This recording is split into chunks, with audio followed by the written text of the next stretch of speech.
Asher White told me to get the hell out of our house. But other than by his side, I had nowhere to go. Lying in the wreckage of a Greyhound bus, I sent a text to Asher. Ash, can you send me that song you wrote for me? I want to listen to it again. Asher replied almost instantly. Deleted it. Could you hum a few lines? My body was getting colder, and my fingers weren't listening to me anymore. I stared at the phone screen as it lit up and went black, until my heartbeat gradually slowed to a stop. It didn't matter. My right ear, the only one that still had hearing, was completely deaf now anyway, thanks to the slap he gave me earlier. A second after I closed my eyes, Asher sent an MP3 file. Love of my life, I'm probably dying. The freezing wind is whistling through the shattered bus window. My fingers are so stiff I can barely hold my phone. Asher must be furious with me right now. I can almost see him roaring at me, telling me to get lost, to get the hell out of our house. He's always like that, no filter, a temper that hits hard and fast. When things were good, he'd recklessly shield me from any trouble. But now I've become the trouble in his eyes. And other than by his side, I have nowhere to go. The light from the phone screen is a bit blinding. I struggle to type. Ash, can you send me that new song you wrote for me? I want to listen to it again. He replies almost instantly. Deleted it. The screen goes dark. I press the button to light it up again. Breathing is getting harder. The cold has taken root deep in my bones. I don't want to give up. My fingers trembling, I slowly tap out the words. Could you hum a few lines? I watch the screen go black. I don't have the strength to light it up again. It doesn't matter. I can't hear anything anyway. My left ear has been deaf since birth. My right ear went last month. One slap from him, and the world went completely silent. But Asher wasn't always like this. He used to get incredibly nervous if I so much as coughed. In the winter, he'd tuck my freezing hands and feet against his chest to warm them. All I had to do was ask, and he'd sing for me, day or night. Now, he won't even pretend to care. The beating in my chest gradually stops. I close my eyes. The moment darkness completely swallows me. The phone clenched in my hand is yanked away. I suddenly open my eyes and see myself still slumped in that window seat. My forehead is pressed against jagged glass shards. My eyes are sealed shut with blood, and my frostbitten cheeks are covered in a thin layer of ice. A firefighter in orange rescue gear hands my phone to someone next to him, then carefully steadies my head with both hands. His movements are efficient. My stiff limbs are hoisted onto his shoulder. Captain, the last passenger is out. The phone screen in the captain's hand suddenly lights up, showing a new message for my Ash. It's an MP3 audio file. Title, Love of My Life. I look down, raising a semi-transparent hand to wipe a tear from the corner of my eye. Then I look back at myself, quietly sleeping, oblivious to everything around me. I'm dead. Silently, I died on this freezing, battered interstate bus. I died on the road to nowhere after he told me to get out. The only silver lining is that death restored my hearing. The captain taps the notification from my Ash and hits the call button. It doesn't go through. To live with Asher, my parents back in the country disowned me. They pretended they never had a son. Since 4 years ago, I've had nothing. Only him. The captain hits the call button a second time. Finally, it connects. Hello, are you the owner's partner? I can't hear Asher's reply, but the captain frowns instinctively and hangs up quickly. Cap, what did they say? The firefighter carrying me asks quietly. The captain scratches his head awkwardly. A guy answered. Cursed me out something fierce. I reach out to grab the phone, but my hand passes through it. I want to explain to Asher. It's not what he thinks. Suddenly, my soul burns hot. The world spins, and suddenly, Asher's music studio appears before my eyes. This place looks exactly how I could imagine it with my eyes closed. We chose every piece of furniture together. The soundproof glass wall, the professional equipment, the neatly stacked sheet music. Then I see them. Asher is sitting at the console, brows slightly furrowed, his long fingers sliding the faders. Caleb is sitting to his left in the spot that used to be mine, half his body, leaning against Asher's arm. He whispers something that makes Asher chuckle and affectionately flick his forehead. Him again. Caleb is Asher's junior from college. The first time I met Caleb, Asher brought a few friends to visit the studio. They were all art school students, witty, fashionable. They surrounded Asher, discussing some avant-garde concept from a contemporary musician, laughing constantly. I walked in carrying a tray of cut fruit, feeling like a stagehand who had wandered onto the set. Caleb smiled and asked me, "Asher says you own a flower shop? That's amazing. Did you study art in college too?" I opened my mouth, but the words "I never went to college" got stuck in my throat. I managed a forced smile, just messing around, trying to make a living. I set down the fruit platter and quietly backed out. The moment the door clicked shut, I realized clearly that the world Asher and I shared was being divided into two parts by that door. He was inside, walking toward a broader horizon, and I was left outside. A long-suppressed anger instantly washed away my hollow sadness.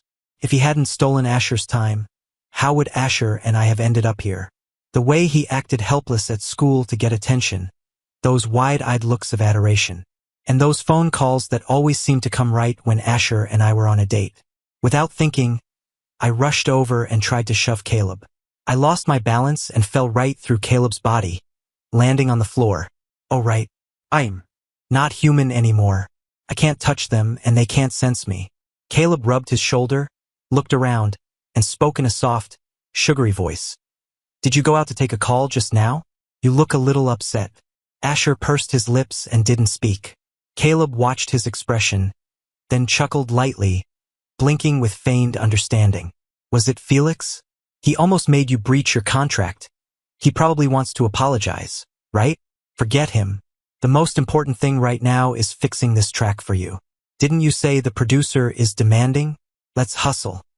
His voice held a deliberately suppressed impatience as he slid a fader on the console. Asher was a music major. Caleb was a drama major, Asher's junior. "MHM, thank God I have you, otherwise I wouldn't know what to do. Ash, you're the best." Caleb had landed the chance to sing the closing theme for a TV drama he was acting in, and the demo had to be finished within days. Asher didn't hesitate to offer up his studio. I scrutinized Caleb's helpless little flower act, clinging to Asher, and the fire in my chest flared up again. If only Caleb could be as understanding as you used to be, and not so paranoid all the time. Asher sighed at the boundary-crossing intimacy, his tones sounding exhausted, and maybe a little nostalgic? Paranoid? Me? I floated there, stunned. When did he start thinking that? Was it when I started checking his phone late at night, feeling uneasy about unknown numbers and long-call logs? Or when I pressed for details because he casually mentioned having dinner with a friend? Smelling cologne that wasn't his? Staying awake all night? I had become jumpy, turning into someone even I hated. I subconsciously looked toward the soundproof glass wall. A distorted shadow was vaguely reflected in the glass. A face sharp with jealousy and insecurity. Eyes full of grievance and a hysterical kind of accusation. Is that me? This stranger, this pathetic person. Is that me?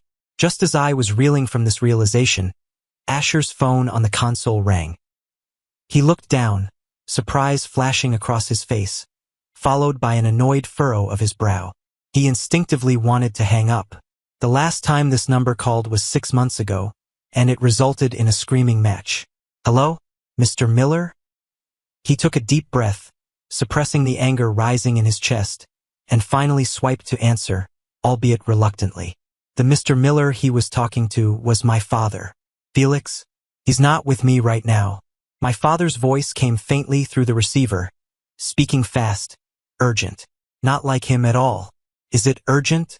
Asher repeated, his confusion deepening. "Okay, I get it. I'll have him call you back as soon as possible." He hung up, fingers rubbing the edge of the phone, looking distracted. This was too abnormal. Ever since finding out about our relationship, my father viewed Asher as an enemy. He never gave him a kind look, let alone called him proactively with a civil tone. Every time I secretly called Mom back home, I'd get a harsh scolding from Dad, cursing Asher along with me. Caleb watched him closely. "Ash, is it an emergency? Do you need to go find Felix?" "The demo isn't urgent, my stuff can wait." "Should be nothing." Asher picked up his phone. "I'll try voice calling him." My phone must have died and shut off by now. Naturally, the call didn't go through. Asher waited a moment, clicked his tongue, and quickly tapped out a message. Your dad is looking for you. Urgent. Call back ASAP. Then he tossed the phone back onto the console as if completing a chore and said to Caleb, "All right, forget him. Let's continue." My heart clenched tight. A strong sense of unease gripped me. Something must have happened at home. Something big. Otherwise, my stubborn, hard-headed father would never have done this. I wanted to go back immediately, back to the rural hometown I hadn't set foot in for years. But to my horror, I found my soul was tethered by invisible chains. No matter how I struggled, I couldn't leave a radius of a few meters around Asher. I was trapped here, forced to watch, burning with anxiety. The recording session lasted until late at night. Asher drove Caleb home. Caleb wore a tired but satisfied smile, whispering words of gratitude. When the car reached the intersection, instead of turning left toward Caleb's place, Asher turned the wheel to the right. Caleb's smile froze for a second. "Ash, are we going the wrong way? I'm gonna check the flower shop." Asher stared straight ahead, his voice devoid of emotion. The smile vanished completely from Caleb's face. He pressed his lips together and fell silent. The flower shop was the little business Asher opened for me using the first real money he ever made. He wanted to bring all the beautiful things in the world to me. The flower shop was just the beginning. Whatever I wanted, he would make it happen. The car stopped at the corner. The glass doors of the shop were shut tight. It was pitch black inside, unlike usual when I'd leave a small warm lamp on even after closing. The owner of the jewelry store next door was closing up. Seeing Asher, he waved. "Little Foo's brother. Looking for your brother? He hasn't opened up in days. I thought maybe he quit." To the public, Asher was my younger brother. Hearing this, the composure on his face cracked. "Hasn't opened in days?" "Yeah," the owner asked, gossiping. "You didn't know? Fight? Brothers shouldn't hold grudges overnight. Just talk it out. It's not easy for your brother to run a shop, hard of hearing and all, easy for people to take advantage. If it weren't for someone helping out, someone took advantage of him?" Asher paced back and forth in front of the store. Usually, after a bad fight, I'd hide out at the flower shop. He thought this was the same, that I was just throwing a tantrum, waiting for him to come coax me. He slapped his forehead and found the spare key in the car. He jammed it into the lock. A smell of decay hit us instantly, because no one had tended to them. Most of the vibrant flowers were drooping, some rotting and yellowing. The water in the buckets was murky, clearly unchanged for days. Asher stood amidst the mess and decay, stunned, unable to process the scene. Just then, the wind chime on the door tinkled crisply. Someone pushed the door open. It was a mature man in a camel cashmere coat, composed, but with worry etched between his brows. His gaze swept over the messy shop and the two people inside. His first words weren't to buy flowers. He asked directly, "Excuse me, is Felix here?" Asher was instantly wary of a strange man asking for me. He stepped forward, blocking Caleb behind him, his tone hostile. "Who are you? What do you want with him?"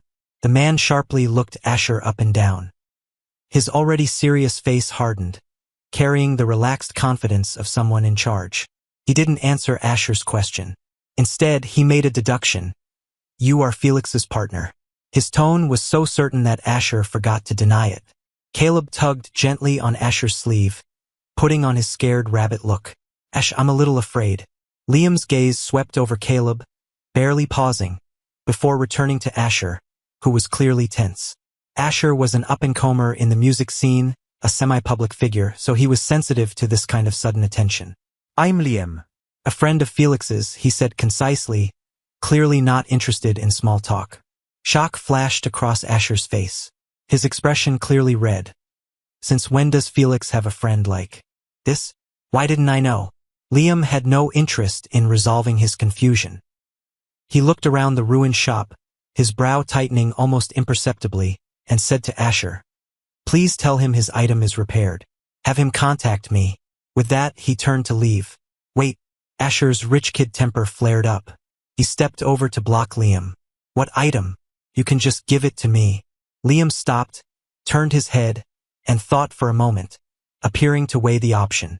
Then, he took a black square velvet box from his briefcase and handed it to Asher. Inside lay a watch. "Why do you have my watch?" Asher demanded loudly, like a lion whose territory had been invaded. My heart sank. It was the gift I bought him for our 5th anniversary, spending almost all my savings. It was also the watch he smashed against the wall during our fiercest argument a month ago, breaking it completely.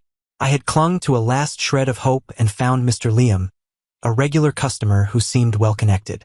He had looked at it, recognizing it as a vintage piece immediately. He said he'd try that it might need to go to Switzerland to find an old watchmaker who worked on the original production.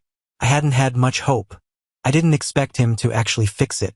I looked at Liam, guilt washing over me. I couldn't even thank him now.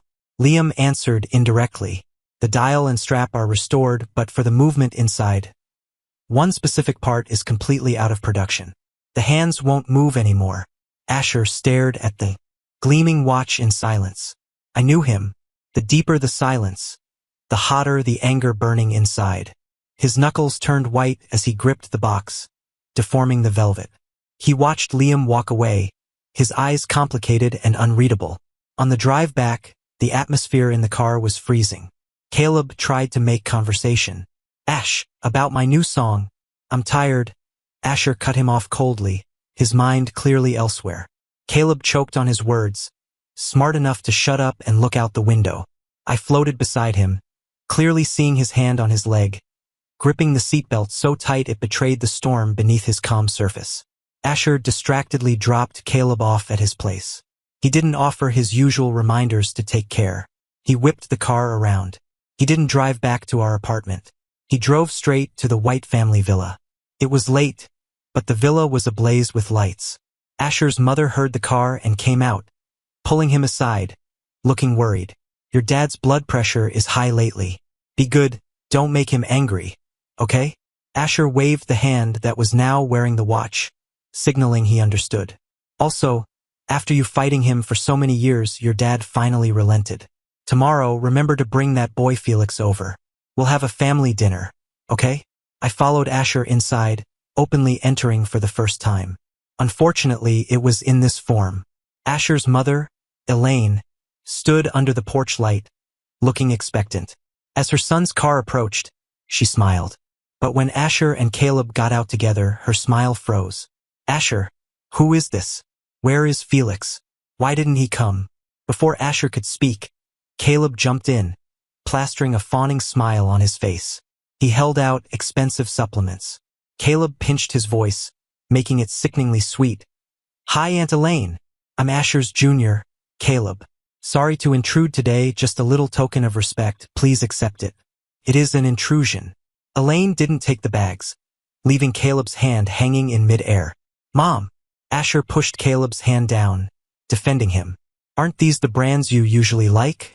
I changed my tastes. Elaine's eyes darted between Caleb and Asher. Caleb offered the bags again. Auntie, next time I'll definitely call ahead. This was my mistake. This time, Elaine took the gift, a playful, cynical smile on her face. 7 p.m. sharp. Asher's father, Arthur White, returned home on time. A strange silence filled the living room.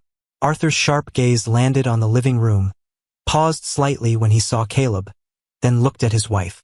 Elaine immediately walked over and whispered something in his ear. Arthur's face showed no emotion. He simply said dinner and walked to the dining room. At the long table, the atmosphere was oppressive. Elaine cut a piece of steak and handed it to Arthur. Don't be so serious, you're scaring the kids. Steak again. Foreign food. What's so good about it? Arthur was a typical traditional patriarch, but he had married a wife who studied abroad. Despite his complaints, he obediently ate the steak Elaine cut for him, clearly enjoying it. After a few bites, Arthur asked Asher without looking up, Didn't I tell you to bring that person? Asher's grip on his knife and fork tightened. He avoided his father's eyes. Felix had something come up last minute. He couldn't make it. What is more important than a family gathering? Arthur's gaze was torch-like. Hearing the words family gathering, Caleb clenched his jaw imperceptibly.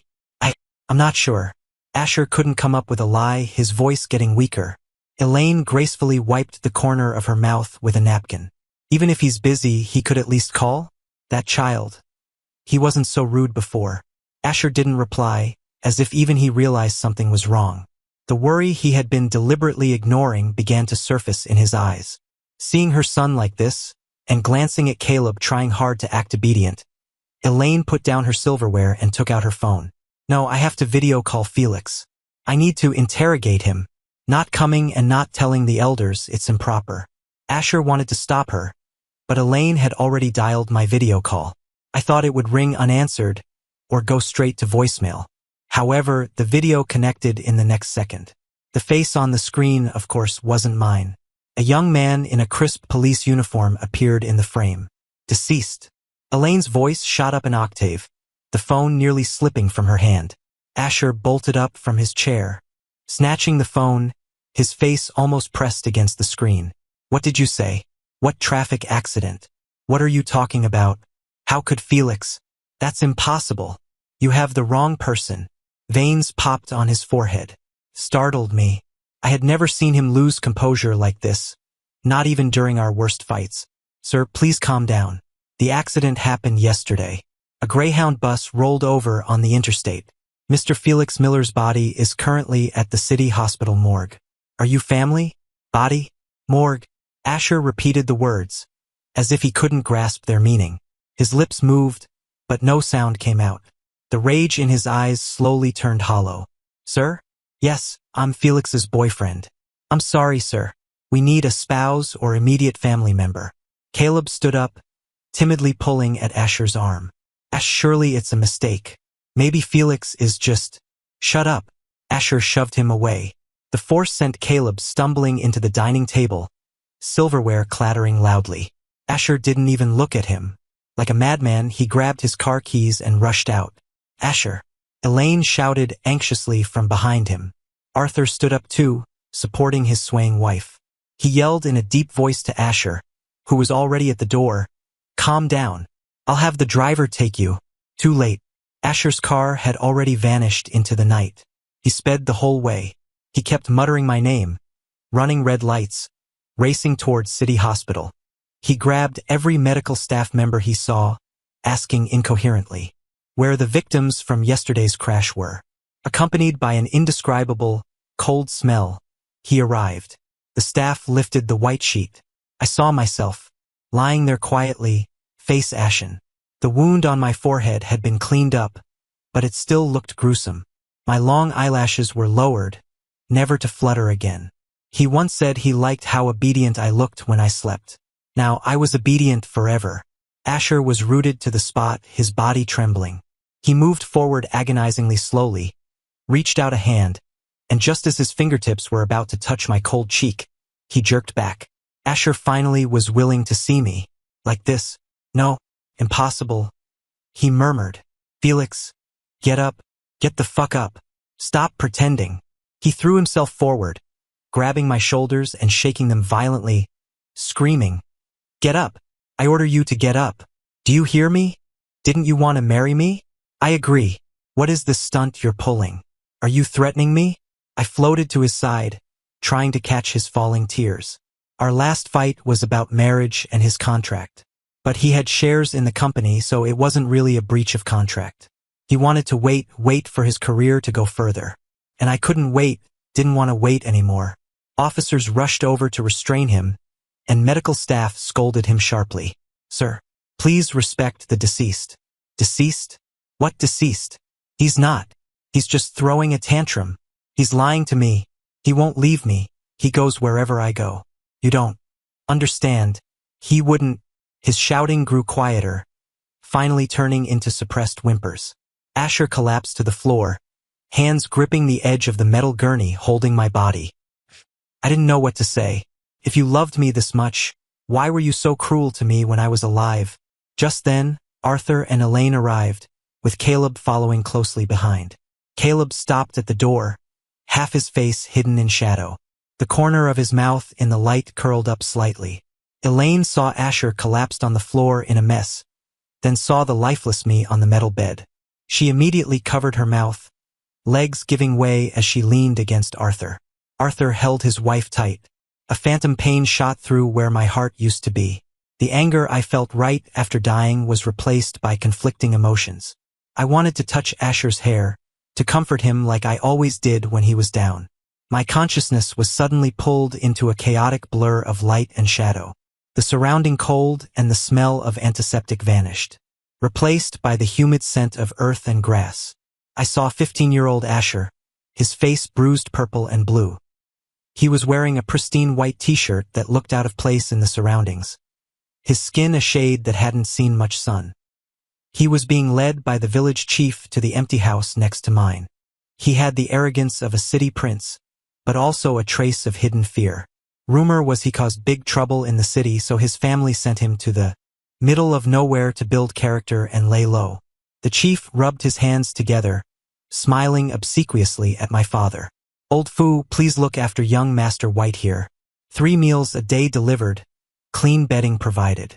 Mr. White said he'll give this much every month." He held up 5 fingers. 5,000. In the countryside back then, that was a fortune. My father took 2 puffs of his dry tobacco pipe and nodded. And so, Asher became our family's ancestor. My younger siblings were quickly charmed by this beautiful boy, who looked like he stepped out of a painting, circling around him. But Asher ignored everyone. He singled me out by name, demanding I handle all his daily needs. He must have heard somewhere that I was born deaf in my left ear and could only hear with my right. He wasn't satisfied with ordering me around from afar. He insisted on coming to my right side, leaning in close and carefully watching my reaction. "Felix, I'm Festi." "Felix, this blanket smells. Change it." "Felix, too many mosquitoes. Light a coil." I was 16 then, the eldest son. I had to get up before dawn to go to the high school in town, and after school, help with farm work. My 7 hours of sleep were compressed to less than 5 because of this prince. I was so tired my eyelids fought to stay open, while he, bored out of his mind, had plenty of energy to invent ways to boss me around. I didn't dare speak up, so I cursed him in my head. I don't know when the torment changed flavor. When I brought him food, he'd awkwardly shove a piece of city chocolate into my hand. I'd taste a tiny bit and save the rest for my siblings. He found out and ignored me for an hour. After that, whenever he gave me good food from the city, he forced me to eat it all before I could leave. When I got soaked in the rain, he'd act disgusted, saying I was filthy, while throwing a dry towel on my head and rubbing it roughly. Late at night while I was studying, he'd produce a desk lamp I'd never seen before, standing outside my yard gate, barking, "Staying up this late? Want to die of exhaustion? Who's gonna make my breakfast tomorrow?" Asher seemed to realize something before I did. His eyes started following me. They no longer held just teasing, but something burning hot.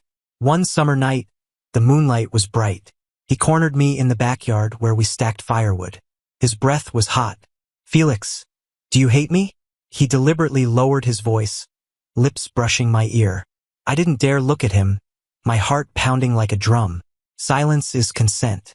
His body pressed perfectly against mine. "But I like you, not like a friend. Like I want to kiss you, hold you."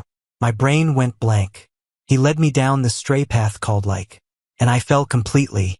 He hid in the country for a whole year, but eventually he was taken back to the city to finish school. When we parted, his eyes were as red as a rabbit's, gripping my hand tight. "Wait for me. All right. You have to get into a college in New York." Asher kept his word. A letter every week, rain or shine. Besides talking about mundane things at his new school, the letters were full of blunt, burning longing, and words that made me blush and my heart race. "Felix, I missed the smell of sunshine and grass on you. Dreamt of you last night. Woke up and my pillow was wet. Somewhere else was too." I hid those letters carefully under my bedboard. They were my sweet, dark secret. Time flew and I entered my senior year. In the winter of my 19th year, the snow was calf-deep. The night before New Year's Eve, the young people working in the cities returned to the village. Every house was filled with the warmth of reunion. I was alone in my room doing practice exams when there was a soft tap on the window. I pushed it open. In the biting wind stood Asher. His nose was red from the cold, his breath forming white mist, moonlight falling into his eyes. "Felix, I missed you too much." His voice trembled, maybe from cold, maybe from excitement. I hurriedly let him in. The heated brick bed wasn't very warm. He hugged me, feeling each other's temperature and breath. "Do your parents know?" I asked. "Wrong." He looked down at me, eyes focused and deep. "What's wrong? That shouldn't be your first sentence." What should I say? My mind was blank, glancing out of the corner of my eye at the unlocked bedroom door. Say, I missed you too. Say, I want to kiss you too. He slowly lowered his head, warm, soft lips covering mine. Grinding. Don't. My refusal was like the snowflakes outside, weightless. Answering me was the kiss of a boy's burning passion. Green, but enough to ignite me. The wind howled outside, unable to drown out the sound of our frantic heartbeats. In a blink, exams were over. The moment I walked out of the exam center, Asher was standing in the bustling crowd holding a huge bouquet of red roses. His eyes lit up. He walked over quickly, shoved the flowers into my arms, and dragged me to a quiet corner outside the school gate. Happy graduation, my boyfriend. Thanks. I looked up at him. He laughed, messed up my hair, and lowered his head to kiss me. More practiced than that winter night, more lingering. We were immersed in the joy of reunion, completely unaware that not far away my mother, who shouldn't have been there, was watching us with a face the color of iron. The basket in her hand crashed to the ground, boiled eggs and apples rolling everywhere. It was over. Mom went home crying. Father's rage, the clan's accusations and curses, hit me like a storm. Do you know what you're doing? Homosexuality is perversion. Do you want to be a freak? I'm not. I just like Ash. Absurd. My father raised a brick high in the air. I closed my eyes. Felix, Asher, who I didn't know had followed me back, held me in his arms. He took the brick for me. Blood instantly flowed from his head. No matter how I begged, in the ancestral hall, in front of all the clansmen, my father announced I was struck. From the family tree, I was never allowed to step into the foo house again. I don't have this kind of shameful son. For a man, you've thrown away all our ancestors' face. Get out. Never come back. I was kicked out, taking nothing but the clothes on my back. But luckily I had Asher. Blood still wet on his face, he held my hand tight. Don't be scared, Felix. You have me. I am your home. From now on, where I go, you go. Liar. I pulled myself out of the memory, my soul weaker than before. In the morgue, Asher's crying had quieted to suppressed sobs. He slumped on the cold floor, no longer screaming, no longer trying to touch the cold body. A police officer reminded him in a low voice to contact my parents to handle arrangements. Asher seemed to just react, blindly patting his pockets. After a few seconds, he realized vaguely that in his rush, he had left his phone on the dining table at the villa. His phone had my father's contact info. He stood up unsteadily, looking more like a ghost than I did, walked straight to his car, started it, and drove away from the hospital. I thought he would go back to the villa to get his phone. But he didn't. The car turned toward another familiar direction, our little home.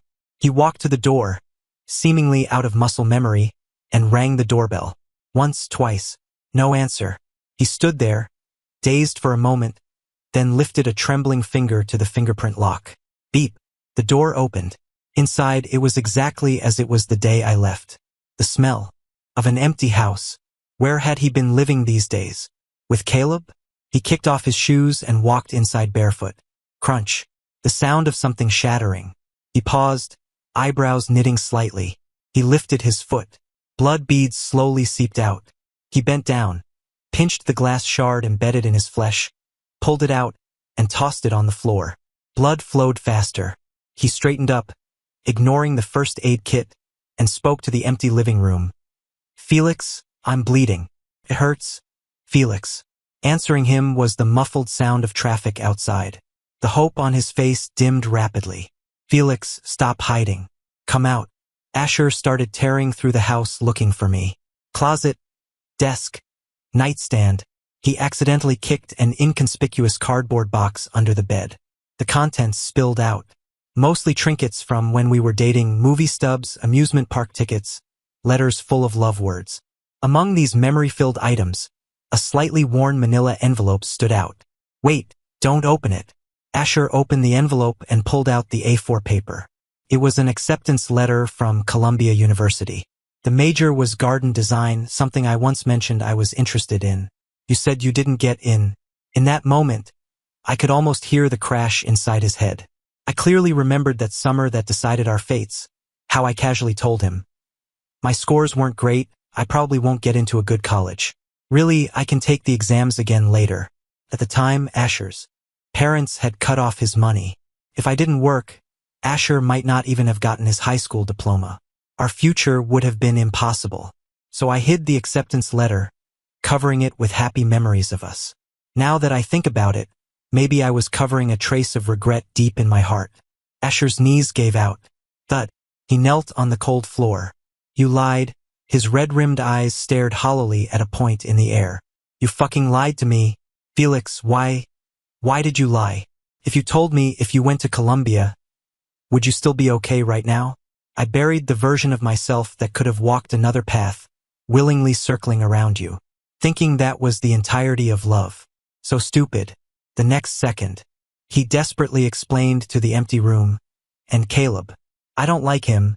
I don't like him at all. He just needed me for music, and I needed his connections. We were just using each other. His voice choked. I know you minded. I always knew you were unhappy when you saw him with me, but I was fucking delusional. I thought it was just meaningless socializing. I thought you'd understand. I was wrong, Felix. I was so wrong. I shouldn't have let him near knowing it hurt you. I shouldn't have used your trust to hurt you. He curled up on the floor, shoulders shaking violently. A jagged sound tore from his throat. Felix, do you hear me? The doorbell rang abruptly. Asher was jolted from his nightmare. He stumbled over and opened the door. The person standing outside made me freeze. It was my father. He was wearing a worn dark jacket, shoulders soaked through, wet hair plastered to his forehead. Water dripped down his deep wrinkles. It had started raining heavily outside. His cloth shoes were caked with mud, pant legs soaked halfway up. His face held a look of almost pathetic hope. Seeing Asher open the door, a light instantly lit up in his cloudy eyes. His lips trembled, and he spoke almost impatiently. Where is Felix? I can't reach him. Is he here? Asher opened his mouth, throat choked by guilt. 2 lines of tears rolled down without warning. The hope on father's face solidified, then flooded with massive panic. Why are you crying? Where is Felix? What happened to him? Speak. Asher broke down and told him everything, the accident, the morgue, the cruel truth. The blood drained from father's face. No. Impossible. He mumbled, like he was sleepwalking. Asher hurriedly tried to help him inside to rest. No. Hospital.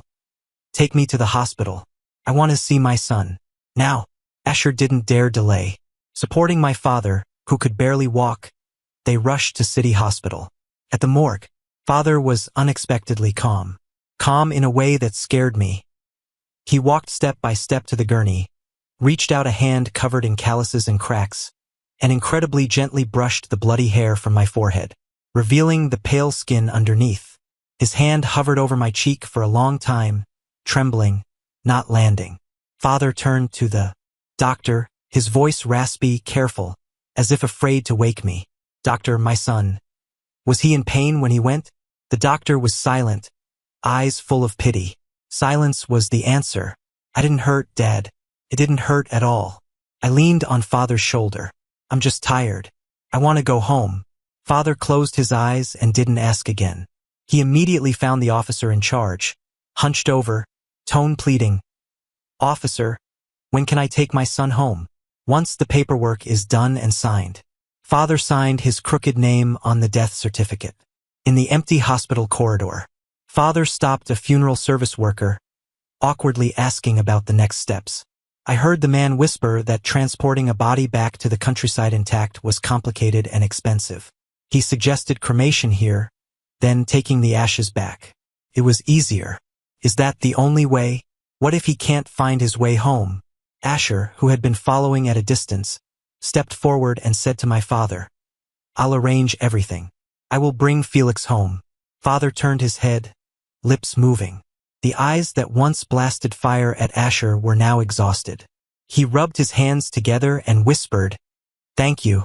Asher flinched at the words, lowering his head, afraid to meet Father's eyes.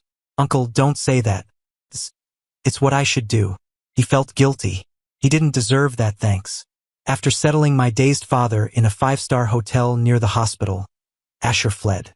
The rain kept falling, washing over everyone's heavy hearts tonight. I floated in the cold air above the funeral home. The body that had held laughter, tears, warmth, and all love and hate was slowly pushed into the square entrance. The door closed, cutting off everything. No ceremony, no goodbye, just the dull hum of machinery. When it came out, only a small, cold sandalwood box remained. Father wrapped the wooden box in a clean black cloth.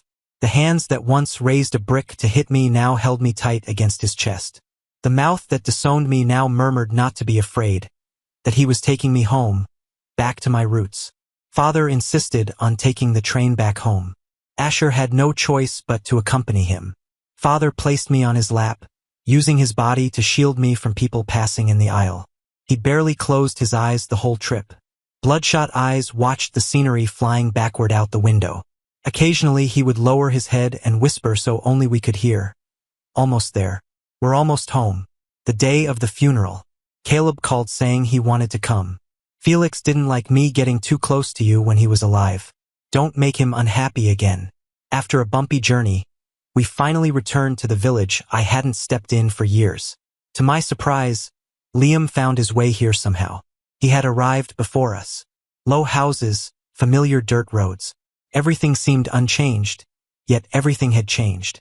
Only then did I learn what the urgent matter was. My mother had fallen and fractured her pelvis a month ago. She had been bedridden and critically ill. She missed her unfilial son day and night, her condition fluctuating. Father couldn't reach me, had no other choice, so he swallowed his pride and called Asher. My siblings came back from school. Sobbing, they took the black cloth-wrapped box from Father. They placed it on a temporary altar in the center of the main room. Behind it hung my black and white photo, taken when I graduated high school, smiling shyly. Funerals in the village follow a set routine. Father carried Mom on his back and settled her into a wheelchair. I didn't dare look back at the night Mom saw my ashes and cried until she fainted. She beat Father's chest, blaming him for driving me away, then beat her own chest, blaming herself for not doing more before letting me go. The Swana horns blew a mournful tune. Relatives and neighbors came to light incense, offering words of regret. As an outsider, Liam wore a black suit and actively helped out. Asher hung his head low, face pale. No one knew what he was thinking. Liam seemed much more composed. He silently lit incense, bowed, then stepped aside, his gaze lingering on my photo for a long time. According to custom, the wake lasted several days at the house, with Taoist priests performing rites, before the closest kin carried the ashes to the family burial plot in the hills. The whole process was loud and long, filled with performative wailing, Swana music, and chanting. I floated peacefully in the air. The emotions, originally hidden in my heart, were being drawn out bit by bit. Sadness or joy seemed to blur for me. Soil gradually covered my box. Mom finally couldn't hold it in, falling out of her wheelchair, throwing herself at the edge of the grave, wailing my name over and over. Father stood aside, jaw clenched tight, muddy tears circling in his eyes. My siblings helped Mom up, weeping just as hard. Asher stood a bit further from the crowd, staring intensely at the pit being filled, blood seeping from his palms. He didn't cry, but his whole body was shaking with fine tremors. Liam walked up beside him.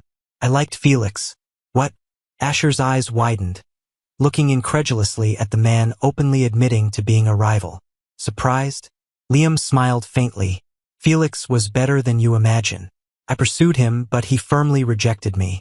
He told me he had a partner for life, and they were going abroad to get married soon. He really was great. You didn't deserve Felix. And you would have? Me? Liam shook his head. I wouldn't have either. Asher secretly tucked a check, enough to keep my family comfortable for the rest of their lives, under my photo. After the funeral, he left silently. I watched Asher get further and further away. I felt my soul floating in the yard, getting fainter. But it seems I don't have to be tied to Asher anymore. That's nice. I quietly felt the sunlight merge completely with my soul. The land that raised me finally accepted this rebellious son. The people who loved me and the person I loved shed tears for me. My absurd life, finally, has settled into dust. Epilogue 1. Asher's perspective on the flight back.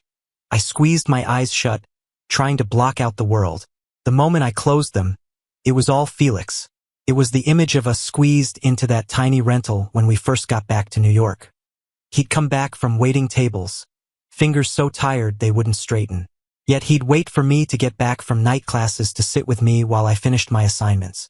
At night, we'd curl up on that creaky single bed, him nestled in my arms, breathing softly.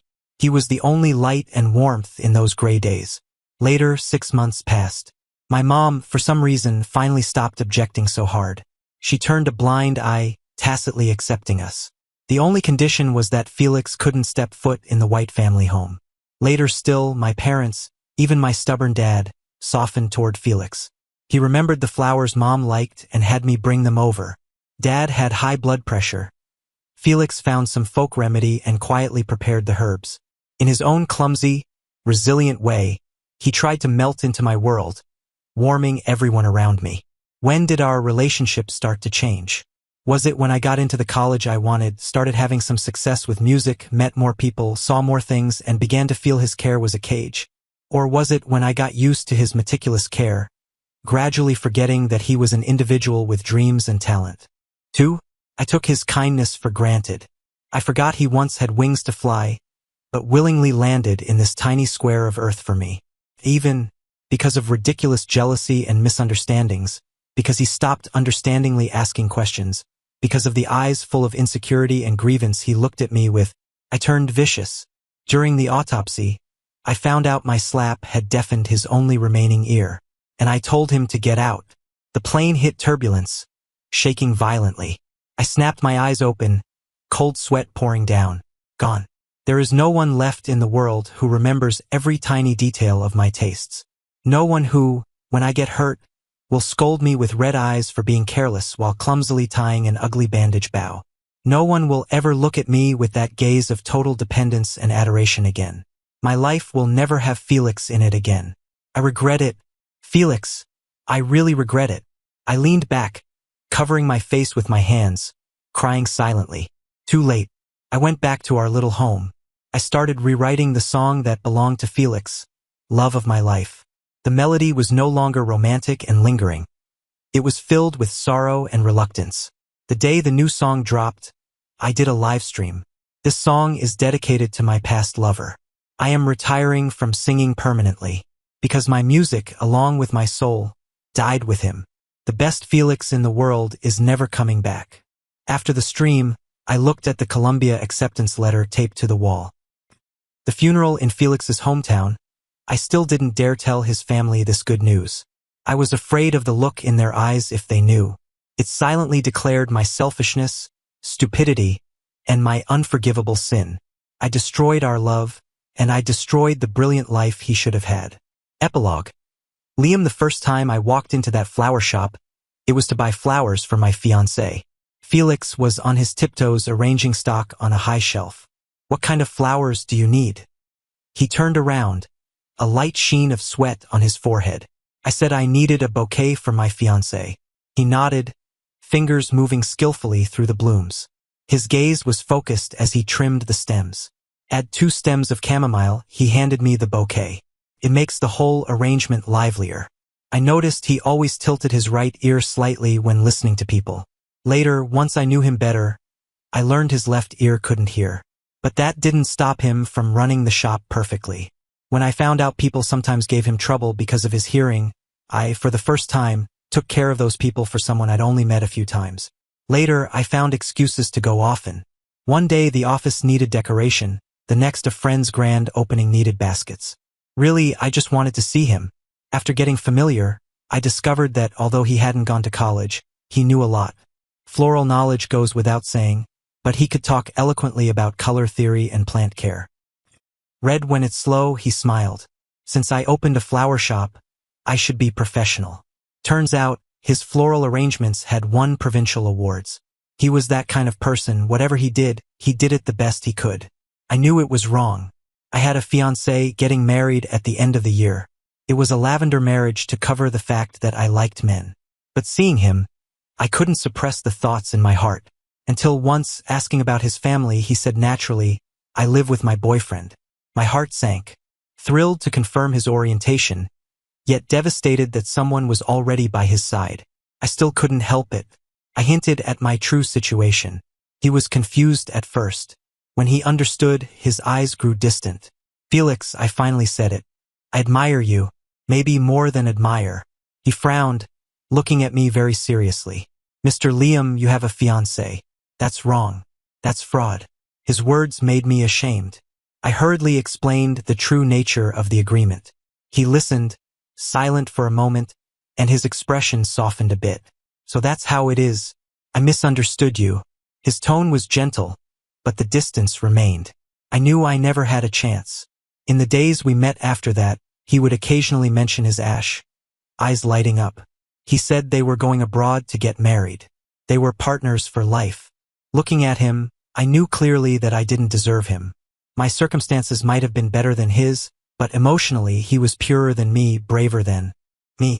He could give up everything for love, living openly, while I could only hide behind the cover of a marriage. After he passed, I went to see him off.